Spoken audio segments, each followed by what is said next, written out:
இன்னைக்கு நெறையா திருநங்கை மக்களாகட்டும், திருநர் சமுதாய மக்கள், எல்ஜிபிடி சமூக மக்கள் எத்தனையோ பேர் புக் எழுத ஆ முன் வந்துட்டு இருக்காங்க. ஸோ அவங்களுக்கெல்லாம் ஒரு பெஸ்ட்டா ஒரு அட்வைஸ் பண்ணணும் அப்டின்னா, நீங்க என்ன அட்வைஸ் பண்ணுவீங்க?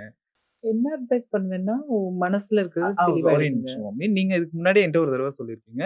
நான் என் புக்க எழுதும்போது, நெறைய ட்ராமா வந்து திரும்ப என் லைஃப்ல வந்துச்சு அப்டின்ற மாரி சொல்லியிருக்கீங்க.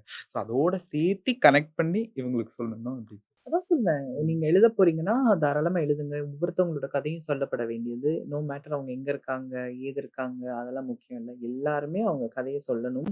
சொன்னா தான் இந்த சமுதாயத்துல மாற்றம் உண்டாகும். ஸோ எல்லாருமே சேர்ந்து அதற்கான பங்களிப்பு செய்யணும்.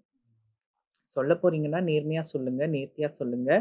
நீங்க எல்லாமே என்ன மாரி வெளிப்படையா சொல்லணும்னு அவசியம் இல்ல. உங்க மனதுக்கு எது லிமிட்ன்னு தோணுதோ, அது வரைக்கும் நீங்க சொல்லுங்க. ஆனா சொல்லுங்க. சொல்லாம இருக்காதீங்க. அதான் பிரச்சனை. இங்க ஒவ்வொருத்தரும் உங்க கதைகள உங்களுக்குள்ள புதைச்சு வச்சுட்டு, "நீ ஏன்டி பேசுறேன்னு?" கேட்டுட்டு இருக்கிறதால தான் இங்க பிரச்சனையே. நீங்க எல்லாருமே உங்க கதைய சொன்னீங்கன்னா, மக்களுக்கு புரிய வரும். மாற்றம் உருவாகும். அதனால சொல்லுங்க.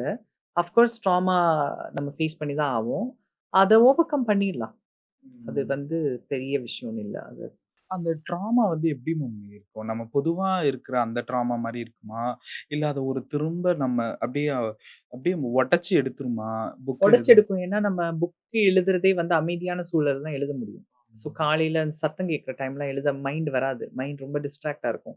ஸோ, இரவு அமைதியாக ஒரு 7, 8 மணி போல எல்லாம் ஊரே அமைதியாகும்போது தான் நமக்கு மூளை நல்லா கிடுகிடுன்னு வேலை செய்யும். அப்போ உள்ள டீப்பா அதாவது பழைய மெமரீஸ் வரைக்கும் கிண்டி எடுக்கலாம். சில நேரம் ஆழ்ந்த தூக்கத்துக்கு போறதுக்கு முன்னாடி நம்ம வந்து யோசிச்சுக்கிட்டே இருப்போமே! ஆமா, ஆமா. அந்த யோசனை தான் எழுத்தா மாறும். ஓ! அப்ப எழுதிக்கிட்டே இருக்கும்போது, நம்ம காயங்கள் சில விஷயத்த எழுதிட்டு வரும்போது, ஆறிடுச்சுன்னு நம்ம நெனச்ச காயம் கூட திருப்பி தூண்டப்படும். ட்ரிகர் ஆகும் அந்த இடத்துல.